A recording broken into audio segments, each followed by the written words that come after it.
जय भोजपुरी रउआ लोग से एगो निहोरा बाकी लाल रंग के सब्सक्राइब बटन के दबा के भोजपुरी फैंस क्लब से जुड़ जाए जा और ये घंटी वाला बटन के दबा के भोजपुरी के सब जानकारी बिल्कुल फ्री में मोबाइल पे पाई जा। परिणाम भोजपुरिया जहान हम पंडित अनिकेत तिवारी आप लोग के स्वागत कर रहा बानी आप लोग के भाषा वाला आप लोग के favourite channel Bhojpuri fans club में। रिपोर्ट में रउआ लोग के बतावे जा रहल बानी कि पावर स्टार पवन सिंह के मधुर आवाज में एगो सैड सॉन्ग आवे जा रहल बा सारे गामा हम भोजपुरी ऑफिशियल यूट्यूब चैनल पर, जोन गाना के नाम बा मोहब्बत अब बेचाता। और एजा रउआ लोग के बता दी कि एक गाना के टीजर जो कि रिलीज हो चुकल बा सारे गामा हम भोजपुरी ऑफिशियल यूट्यूब चैनल पर, और टीजर में आप लोग के म्यूजिक सुने के मिली। एक गाना के म्यूजिक इतना दर्दीला बनावल गइल बा कि सीधे दिल के छेद देता। जी हाँ, बहुत ही जबरदस्त टीजर जो कि रिलीज हो चुकल बा सारे गामा हम भोजपुरी ऑफिशियल यूट्यूब चैनल पर। एक गाना के लिखले बा, गाना में म्यूजिक के देला बा, अभी कोनो भी डिटेल नहीं बतावल गइल कंपनी द्वारा,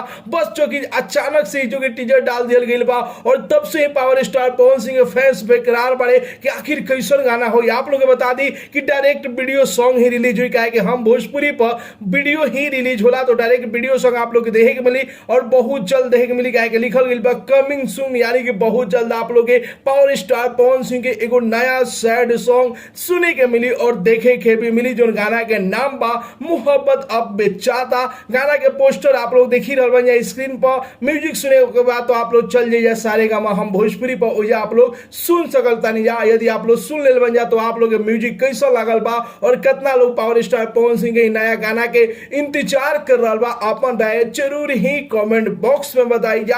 और साथ ही साथ वीडियो के ज्यादा से ज्यादा लाइक करी जा, ज्यादा से ज्यादा शेयर करी जा। तो मिला तनी भैया अगला वीडियो में एगो नया न्यूज के साथ। तब तक के लिए बाय बाय, टेक केयर, जय भोजपुरी।